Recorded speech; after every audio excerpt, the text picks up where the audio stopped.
This is Orange Nation Overtime with Steve Infanti and Paulie Sevilla. Welcome into Orange Nation Overtime, everyone, alongside Mario Sacco today. I'm Steve Infanti. Paulie will be back on the show tomorrow. He is currently traveling down to Louisville. That's the next game for Syracuse. The Orange will take on the Cards tomorrow night on the road, but we talked a lot on the show today about the last game for the Orange, which was a loss at Wake Forest 88-83, a game in which both teams shot lights out. Neither played much defense. Syracuse didn't play a lick of defense in that game, Mario, and that was the difference. Yeah, they gave up 46 points in the second half and allowed a team to shoot nearly 60% from the floor. SU did make 13 threes in the basketball game. That's the amazing part. 10 of them in the first half, and you still lose because just you couldn't rebound the basketball and too many straight line drives in that game. You know, they got out rebounded by 12 and just second chance opportunities and got killed in the paint. 46 points Wake Forest scored in the paint. And most of those were right around the baskets. Yeah, and at the beginning of the season, defense was the calling card for this team, right? That was the identity. You look at the Houston game, the Tennessee game, even in losses, you know, much of the Kansas game, the Clemson game, Syracuse played good defensive basketball. And, you know, we said if they play like that defensively all year, they're going to be in a lot of games. And I look at it as when they lost to BC, I kind of saw since then, you know, kind of looking back now, it seems like the defensive intensity, the defensive effort, whatever word you want to use, it has waned since they lost at Boston College. Yeah, and it's time and time again what you mentioned, though, defensively getting up and getting after guys, and you just haven't seen that intensity of getting up on you, and when they do, guys are blowing past them and scoring. We saw Miles Colvin go off for 32 points against Syracuse. And you're like, who's Miles Colvin? Yeah. Scoring 32 points against them. But we've seen it time and time again. If it be Miami's guards, if it be Cal's guards, you know, Boopy Miller's Boopy Miller. But, you know, SU has struggled keeping guys in front of them. And the stat that's kind of amazing to me, since 2022, Steve, Syracuse is now 2-10 against teams from the state of North Carolina. Both those wins coming against a guy that's no longer at NC State, Kevin Keats. Both those wins came against NC State. We did have Mike McAllister on the Orange Nation radio show today. We do every Monday. And as always, we started him off by asking for his thoughts on the previous game. Here's what he had to say about the loss to Wake Forest. Another frustrating game for Syracuse, no question. I mean, they had control for about 3/4 of that game, and then there was a sequence midway through the second half when Wake made a move and got momentum, and Syracuse never really recovered from it. And kind of key in that stretch was just some unforced and head-scratching mistakes from Syracuse, whether it was, you know, when Syracuse was up by 1 or 2 points and Nate George kind of dribbles around and then drives into a crowded lane and takes an off-balance contested shot when there was still time on the shot clock. Obviously that misses, and Wake takes it down the other end and scores and takes the lead. And then, you know, a couple possessions later, he's saving the ball by jumping out of bounds under the Wake basket and under his own basket, I should say, and then throws it across the court and ends up getting a wide open layup for Wake. And then a couple possessions after that, he's dribbling around at the top of the key and not really directing anyone and not really calling a play, but just sort of dribbling around. And then the shot clock winds down, so he's forced to drive into traffic and gets the ball stolen from him. So that whole sequence where the offense kind of stopped moving and there were some unforced mistakes and some head-scratching plays, that was kind of the difference. You know, even though Syracuse was in control, it was never a huge lead, but they still had the advantage, and it felt like every time Wake made a push, they responded until that sequence, and then they could never really get back in control of it. Do you feel this team is checked out? I mean, defensively, it sure feels that way. I every time I watch this team over the last month or so, maybe even a little bit longer than that, I keep thinking back to the game against Houston. and the game against Tennessee and the way that the defense was playing at that time and how aggressive they were and how much effort they seemed to give on every single possession. And now defensively, it looks like they're just kind of going through the motions. And that's the unfortunate part of it, is that we've seen what this team can be defensively. And when they've had those games where the offensive side is just as good, the defense is slacked way off. So a game like Saturday where you score that many points, you should win given what your defense has shown it's capable of. And yet Wake basically got whatever they wanted. The other frustrating part was Wake's strategy seemed to be put a big that could shoot the ball, have him kind of stand out in the perimeter to bring William Kyle away from the basket, and then have your guards attack and drive. And Syracuse never really responded to that. Now, they did play zone a little. There were kind of some mixed results with it, but it was still better than what they were doing when they were playing man, because when they were playing man, Wake would just clear out the lane, drive, and Syracuse had no answer for it. We talked a little bit earlier, Mike, about Sadiq White. 12 minutes, 12 points, played well when he was out there, just didn't play a lot at all. Were you surprised he didn't get a little more time? Yeah, especially from what I saw from him early, it seemed like, he was ready to go. He was energetic and was giving you effort and was playing well offensively. And he's been one of those guys that it seems like even when he does play well, his minutes don't go up when he's kind of got it going a little bit. And I get that they didn't need offense, so to speak, against Wake Forest. The offense wasn't the issue, but at the same time, you've got Tyler Betsy playing a lot more minutes. And he's not someone that you look at as saying he's out there for defense and rebounding. And those were two big issues. So to me, Sadiq White not being out there was a bit perplexing. I've been the first to comment on Adrian Autry's postgame press conference a couple of times throughout the season, and, going back to the offensive struggle question that I asked him. But what did you make of Red's comments after this game against Wake Forest?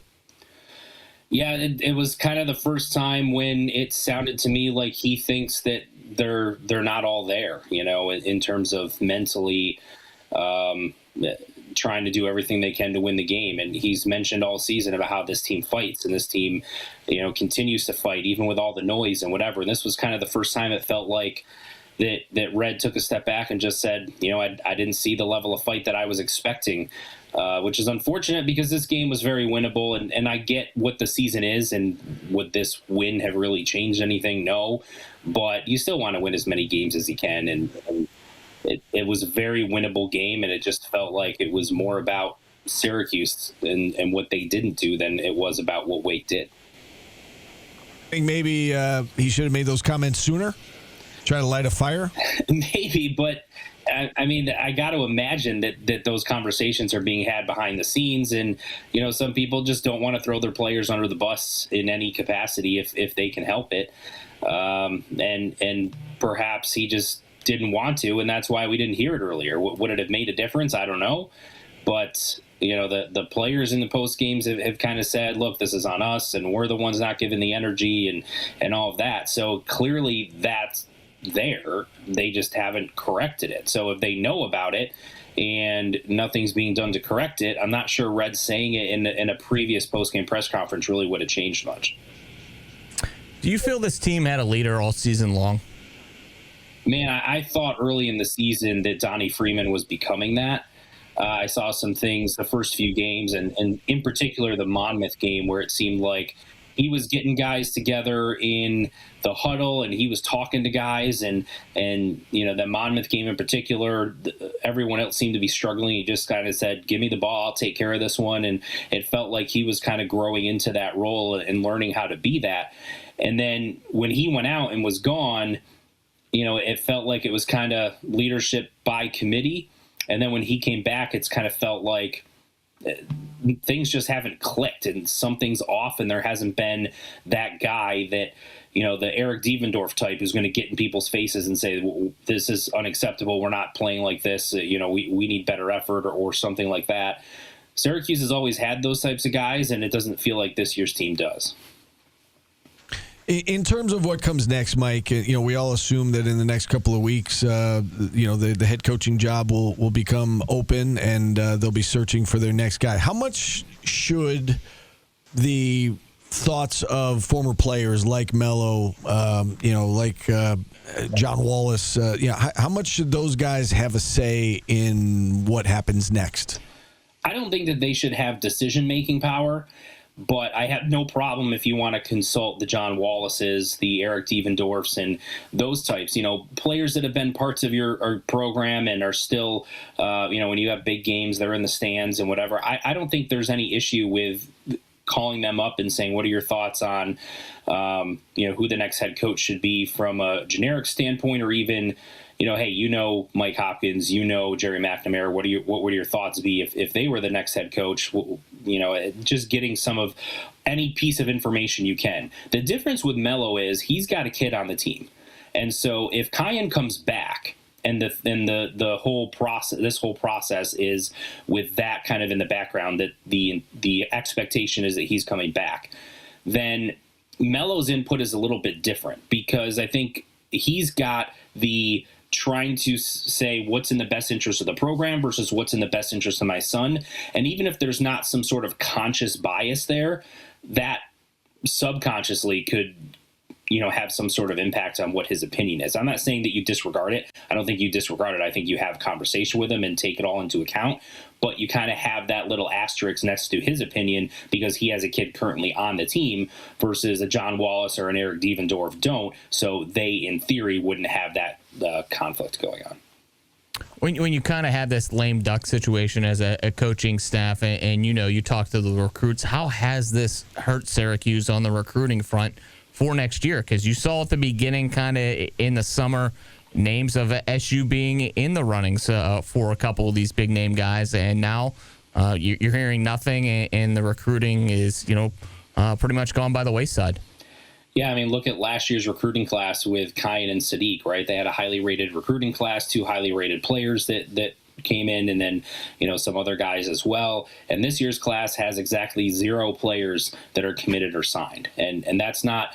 It's not like they got a couple of guys that are ranked a little bit lower than typical. They have none. And so I think that tells you all you need to know about how this has impacted Syracuse from a recruiting standpoint. Like you said, they were involved with, a 5-star point guard who visited and ultimately went somewhere else, and a couple other highly regarded point guards and some wings that were in the top 100 or top 50 that they recruited pretty hard and were interested in Syracuse. And then, things dried up because they understand the situation with the coach. The season wasn't going all that well, and ultimately recruits, especially top 100 guys and elite guys that are going to make an impact right away, they're looking for stable situations.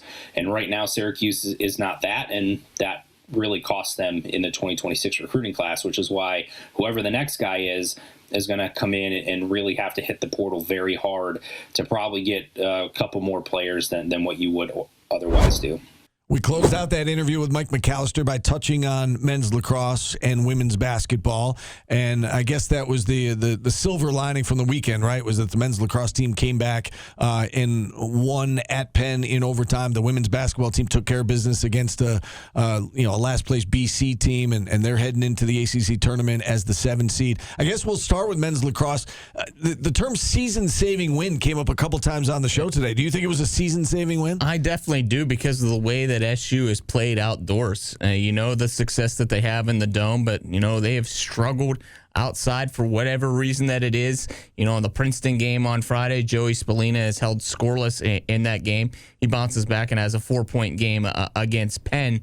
But, the glaring weaknesses are there for this team that you're looking at, and Gary Cade has tested himself, 2 top 20 opponents over the past weekend, but SU has the firepower to be that team, but you had to show that you could battle through adversity, and Syracuse did that against Penn. When you're down, going into the fourth quarter, you were down by 3 goals, and to be able to come back and fight your way back and winning when you don't have your best game, that shows a lot for the Syracuse team here early on. And as for women's basketball, we said that they had an outside shot at earning a top 4 seed in the double bye in the ACC tournament.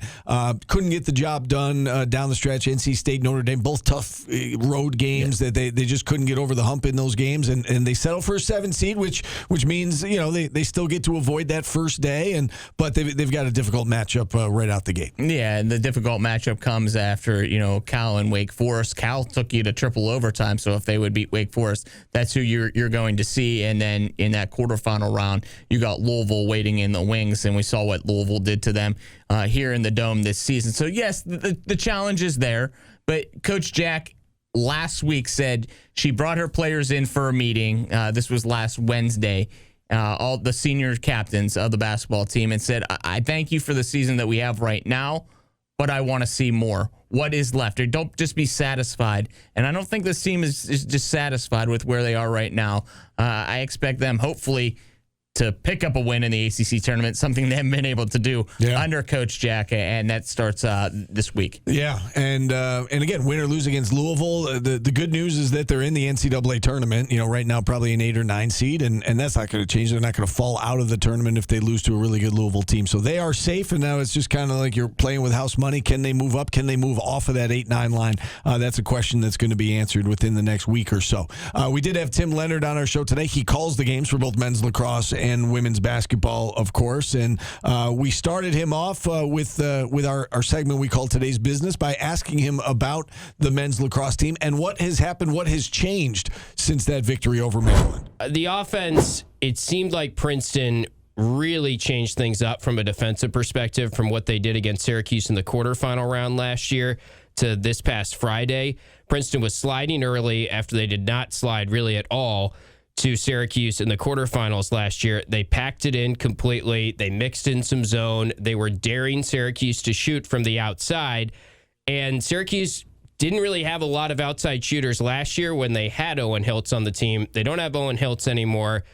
And Kyle has brought up the point, too, that I think is a good one, that if you take Joey Spallina out of the offense right now, if you put a lot of defensive attention on him, which Princeton clearly did, they were double teaming, triple teaming him, and he couldn't get anything going. Who is the guy on Syracuse that is a feeder right now offensively? And they are lacking passing or a pass-first player if Joey Spallina is taken out. So they miss Owen Hiltz a little bit offensively, I'd say, and we knew that was going to be the case. But they lack some perimeter shooting. And if they can't get opportunities around the crease, or if they can't get unsettled offensive opportunities, some transition chances, they seem to be struggling to beat a good defense in 6-on-6 offense right now. That being said, I'm sure the Syracuse coaches are going to make adjustments, and we've already seen some adjustments to how the lineup was against Penn. And I think it'll look better and better as time progresses. I think a guy like Bo Kahn is going to get better as the season progresses. Peyton Anderson, you could say he's been a little bit underwhelming in his sophomore year to this point, but I'm sure he'll get better as the season progresses. So they'll figure it out. I don't think it's panic time, but I do think this is going to be a team all year that their defense is going to be carrying them. And the conversation is going to be more, can Syracuse get to 11, 12 goals? Can they score enough to beat a good team? John Mullen won a huge face-off in overtime. Yeah. How concerned are you about the face-off X right now with, the way Princeton kind of was able to control it, the way Penn was at times? Yeah, I'm glad you brought that up because that is also a major issue right now. John Mullen, in the last 2 years when he's been a full-time starter, has only been under 50% now 5 times in a game. And he's been under 50% in the last 2 games. And he was right around 50%, slightly above it against Harvard.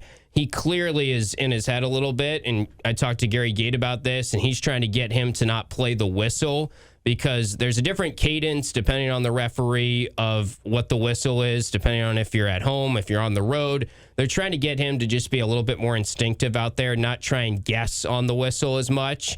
And he's had a lot of violations in the last couple games, and it was good to see him when it felt like he was really struggling and they could not get any sort of answers at the face-off X in that game against Penn, which is wild to say because he's a second-team All-American from last year, but he just hasn't been himself in the last handful of games.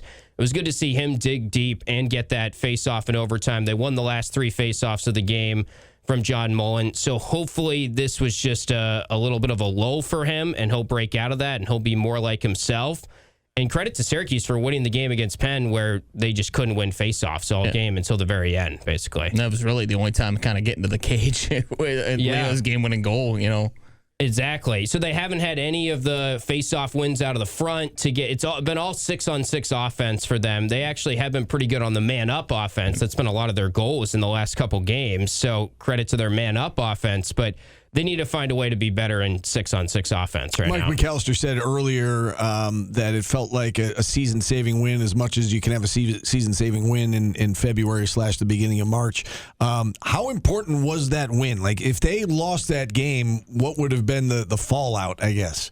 That was well said by Mike McAllister. I mean, I called it basically with Kyle a must-win game on March 1st, and I don't think that's a stretch to say that. And I'm usually the person, and I feel like Gary Gate is usually the coach too, that's like, we'll be fine, we got a tough schedule. When I talked to Gary in between the game on Saturday, he basically phrased it as a must-win game for his team as well. And we were talking about Maryland lost their third straight game, and he was like, that was kind of a must-win for Maryland, and they lost. And that isn't helping right now. That we thought when Syracuse beat Maryland, it was going to be this great win. It was going to help their RPI. Maryland does not look like what we're used to from Maryland. They've lost 3 games in a row for the first time under John Tillman. So I think they'll be fine. I think the fact that they got that win, now they really should and could rattle off 3 more wins in a row. It could be a 4-game winning streak, and they'll come back home. And I think the narrative that they can't win on the road and stuff like that will dissipate over time here. But that was a very important win. If they had lost that game, it did kind of feel like a fork in the road type of game. Let's flip to women's basketball, and I know you were on the call wrapping up things at Penn when the women were playing yesterday. How realistic is that this team can make a run in the ACC tournament, or is it, we got one game against either Cal or Wake Forest, and then Big Bad Louisville standing in the wings? Yeah, it's going to be tough to beat Louisville. I mean, it's fascinating when you look at Syracuse. They've done a great job at beating the teams they're supposed to beat. They've struggled to beat the teams that they aren't supposed to beat. They're 7th in the ACC in the seeding. They're 0-6 against the top 6 teams, and then they're 12-0 in the games against the teams that are ranked below them in the ACC seeding. And that includes 2 wins over BC, the only team they played twice this year. So they really are just solidly 6 or 7 in the ACC. They're solidly probably an 8 or 9 seed in the NCAA tournament. To get off of that 8-9 seed line, they'd probably have to beat Louisville and get to the semifinals of the ACC tournament. That's going to be tough to do. I mean, I think that they should be a pretty decent favorite in the first game against potentially Cal, but Cal did take them to triple overtime inside the Dome. Now, they had that game pretty much won, and they squandered it, but if they beat Cal and then they lose to Louisville, they're probably looking at a 9 seed in the tournament, and they're probably looking at a bus ride to Storrs, which is tough because UConn's not going to lose, probably. I mean, the chances of Syracuse beating UConn this year are very slim, and the chances of anyone beating UConn this year feel very slim. So they do have to shock Louisville probably to get off the 8-9 line and avoid that trip to Storrs, which is the big goal right now. So the stage is set for the women's basketball team. They head off to the ACC tournament as the 7th seed. As for the men, as Tim mentioned in today's business, they have a chance now by getting that win in overtime against Penn. Now they can reel off a few wins in a row here to close out the road trip before coming back to the Dome. You would think so, but it's not like they're going and playing easy teams. You got to travel to Johns Hopkins, which is always a rivalry type game against them, and then you head out to Colorado for Air Force in Denver, and we saw Denver play Cornell earlier this year, so they're always a top 20 team. So it's not going to get easier, but, take a sigh of relief that, hey, you figured out how to win outdoors. Let's get a couple more before we return to the Dome. And Syracuse could be Maryland right now, right? Maryland's lost 3 in a row, which for the first time under John Tillman. Hasn't happened under John Tillman. So big win for them to dig deep, come back, beat Penn in overtime. Again, they didn't play their cleanest game, but they got the win. That's what matters. And now hopefully this team could get back on track. We are out of time. We appreciate you watching. We appreciate you listening. For Mario, I'm Steve. Paulie's back tomorrow. We'll talk to you again tomorrow night.